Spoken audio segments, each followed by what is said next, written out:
right, so here's the tubing. Like I say, it's 1.5 OD, actually 0.125 wall thickness. T6061 T6511.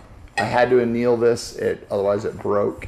I'll actually try to demonstrate that at the end of the video of what happens if you try to bend a piece of tubing that's not, that hasn't been annealed, at least in this 6511 tubing. You can see the marks. I put a couple Sharpie marks. Those are my guides for where I need to start the bends. There's going to be 2 bends on this. Trial and error to get this exact. I'd love to tell you this is the first tube I've bent and I'm going to bend it perfect. This is about the 5th tube I've bent in order to get 2 that are perfect. But now I know what size I need. I can get them exact every time. I know exactly what the bend needs to be. One of the other things you need to look at is spring back. I'm looking for 90-degree bends. So I will actually bend it about 94 degrees. I found that about 4.5 degrees of spring back on the tubing is about what I get every time. You just slide it in there. It goes through, this is the follower shoe. It goes through the die. Gotta go close the door for my dog.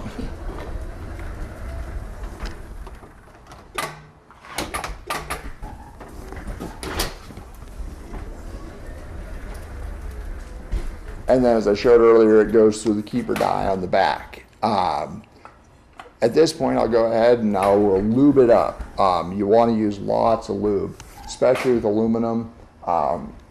Trick Tools sells some tube lube. I've used that. It works pretty well. But for me, being able to direct it a little easier, I like these cans with a straw on them.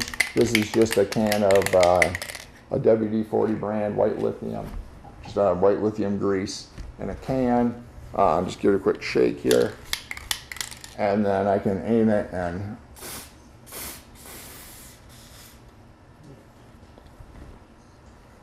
I actually almost just messed up as I do the video and bent the wrong part of the tube. That's going to be the middle of the tube that doesn't get bent. Part of the tube I'm bending is actually out here. So now let me lube up the right part of the tube here. Just that where my mark's a little easier to see on my side.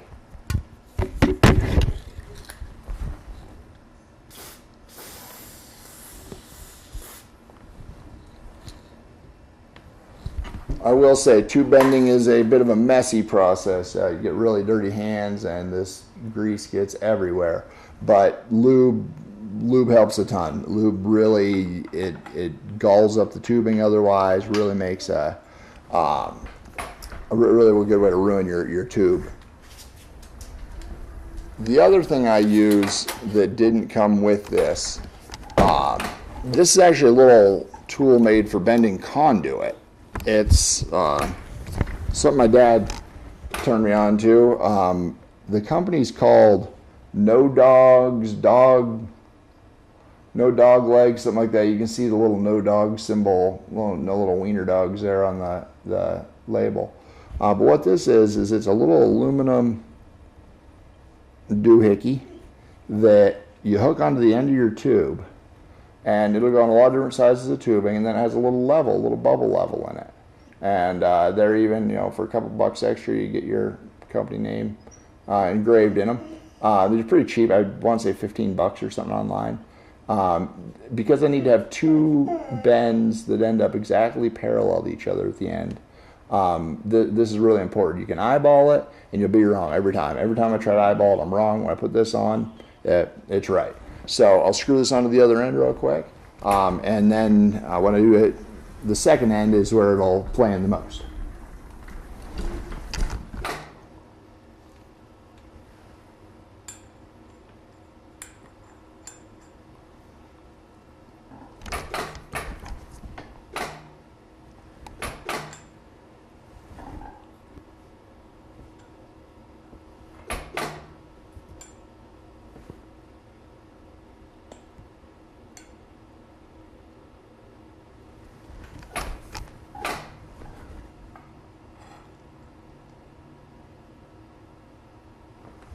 I need to adapt the little knurled knob on here so it's a little better. I'm using my teeth right now, which is really not a good idea. So now the fun part is trying to get this level on the little no dog and line my line up with my mark, or line my keeper here on the bender with my line on my tube. Oops, just bounced it a little too far. Once I get it close, so I'm pretty close on my line, pretty close to level, I'll go ahead and snug everything up a little bit. And now I'll do the little final touches to get it in place. A little wheel there, I'm spot on my line. A little bit out of level here.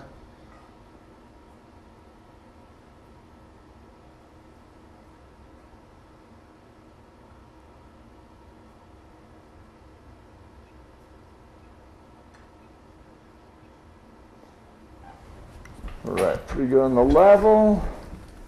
Still look good on the line. Oh, no, I'm not getting my line. I didn't have everything snugged up as much as I thought. A little wiggle, I'm about a ½ inch off where I need to be. Just wiggle that on through. Got down to an 1/8. And now we're spot on. Still look pretty good on the level. Everything's good and tight. All right, now's where I kick on the electric over hydraulic part. It just has this nice little pendant here, so you can kind of move around while you are actually bending it. We had a right bend and release on there, so we know which way is which. The ram goes into these little teeth, and the ram isn't long enough to do a full 180-degree bend, so you have to let it catch with this little release every 2 teeth, and then I think every 3 teeth actually, and then retract the ram, do a little bit more bend, retract, do a little bit more. So you'll see me retract twice here. I will warn you, this gets a little bit loud. It's the only downside of this electric over hydraulic setup.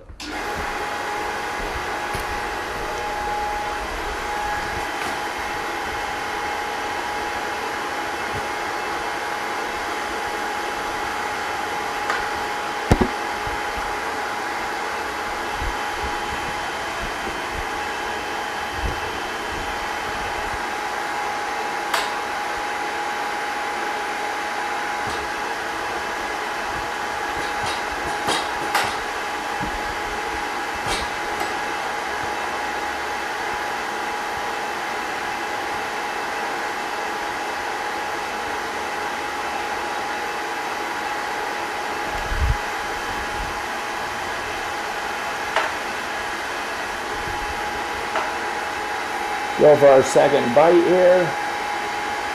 1 click, 2 clicks, then retract again. You can go a 3rd click, I just like to go 2. It's easy enough to retract and re-hit. All retracted.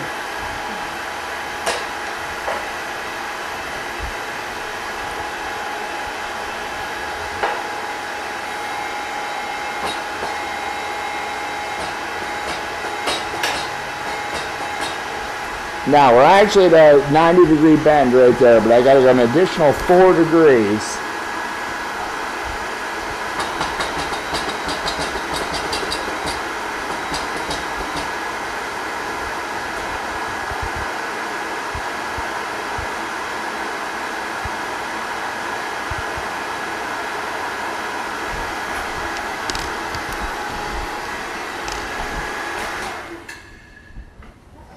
And with that, we got one side bent. Go ahead and hang my pendant out of the way here. Pull the release here so I can actually move the ram out of the way. And actually, I'm going to grab the camera once and swing it around here and show you kind of how it looks in the bender.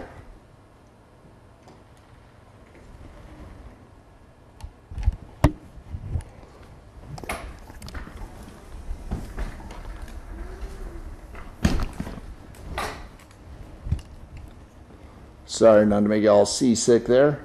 Quad holds camera.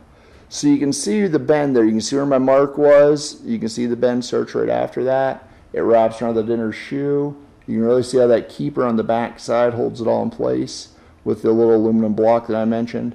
And then I'm reading the degrees off of the plate here. They're not perfect, but they're etched in there. You will see it kind of gets like a little fish scaly look to the outside of the aluminum. This aluminum's definitely on its edge of failure, even with annealing. So I wouldn't want to use this particular aluminum on a real particularly structurally dependent use. This is just a bumper for something, so it's just really to keep things from getting bounced around too much. It's not an issue for what this project is. So now we got to release it and flip it around and do the other bend. So we'll swing the whole follower back around to the start. Move the wire out of the way so I don't accidentally pinch that off.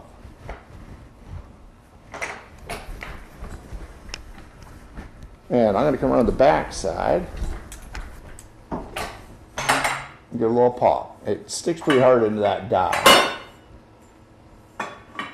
Now, at this point, I've learned the easiest thing to do is to pull the keeper die out of the way. And you'll see in many of the videos I use these little extendable magnets for everything. So why wouldn't I use that to pull these pins? Grab the pin. This stuff all fits really tight, so it's nice precision stuff. Gotta get a nice pull. Lost my grip there. It doesn't help that I have white lithium grease on my hands now. It makes it a little harder to hold on to everything. When you already don't have grip and then you add white lithium grease, it doesn't make life easier.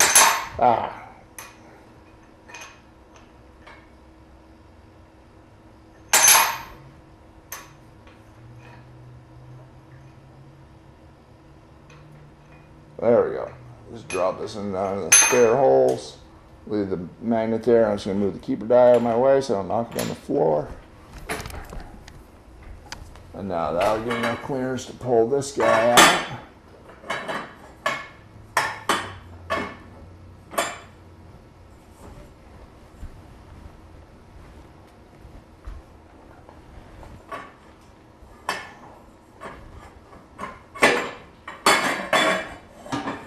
Alright, well I got rust in here. Oops. I'm just going to take a second here and wipe it off with a paper towel, get a little of that grease off it because it is slick as can be right now. I'm really surprised how well that white lithium grease in a can actually lubes this stuff up. Works pretty well. And now I'll bring this around. Now the one tough thing with this little no-dog guy on the end is I can't slide that in through the dies now because that would be in the way. So I've got to bring this around instead and slide the end I just bent through the hole. By the way, nice 90-degree bend there. That came out nice. So take this guy, wrestle it around. I'm starting with a 4-foot tube here to end up at 26 inches center to center. You do have some waste on the ends that you have to account for when you're ordering your tube because the keeper or the follower die has to have enough tubing to actually push against. So I usually figure for an extra 18 inches to 2 feet of tubing, better to have too much and cut it off, save those little pieces for another project, then they'll come up short. So slide this guy through.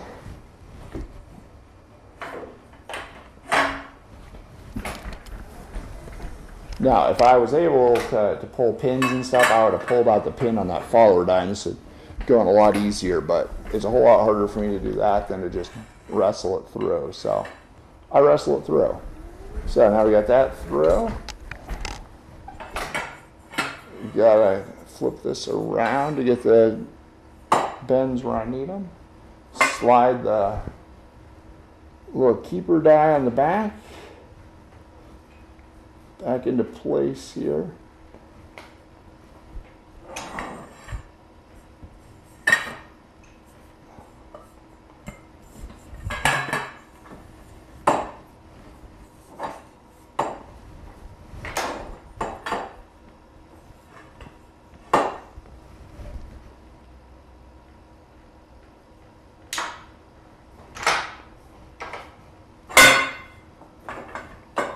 Sorry, blasting out your eardrums there. Getting all this to fit in here. There's not a lot of room to work. And I would say now my hands are covered in white lithium grease. And that's just making them slide all over everything.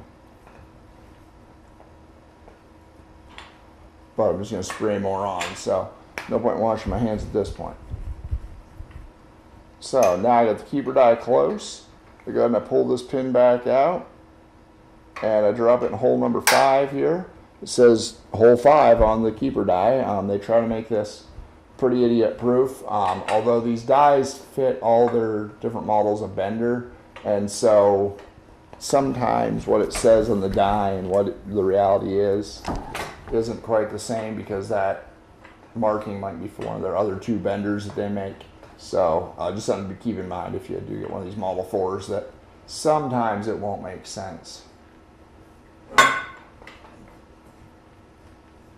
I'm just going to get my keeper die here to line up with the hole for the pin. So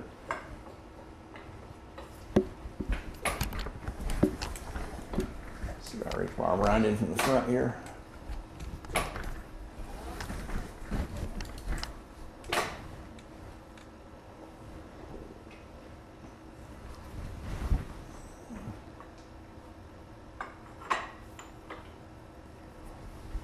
Alright, got it started. There you go, finish dropping on in.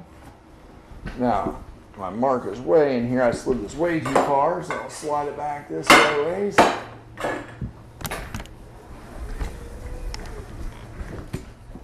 Again, grab my lube.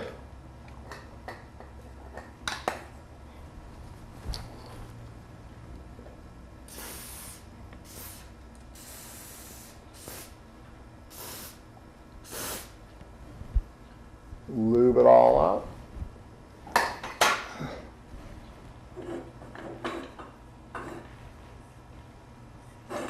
Slide that back in kind of close to where it's going to need to be.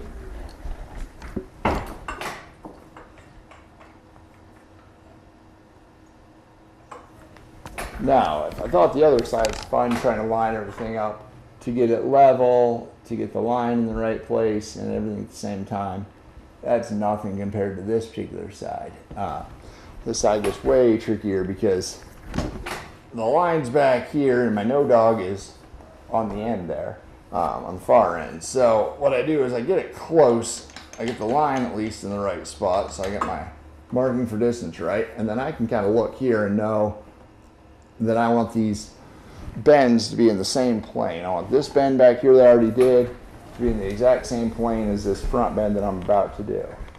So I come around here now, and I need to twist it a little bit more.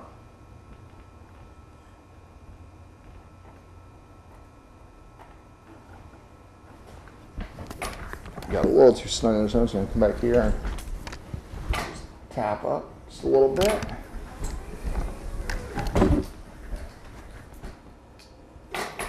Oops. Going the wrong way, that's why.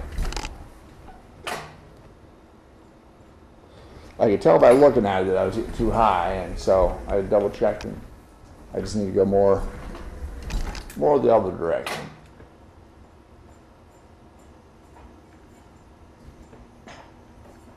That's going to be too much. Let's see where we're at now. Line's still looking lined up. Oh, bubble is spot on.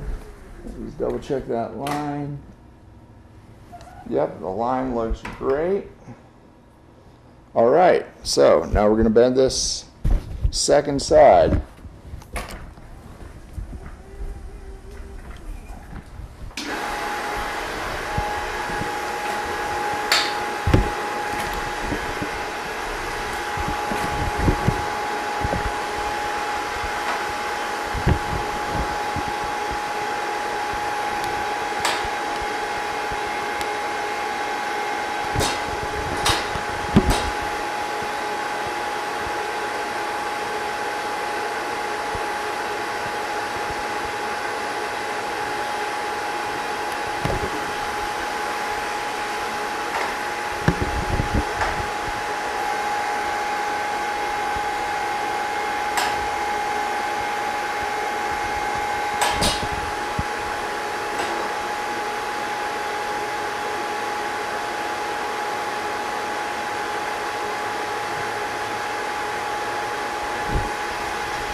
And there you have it.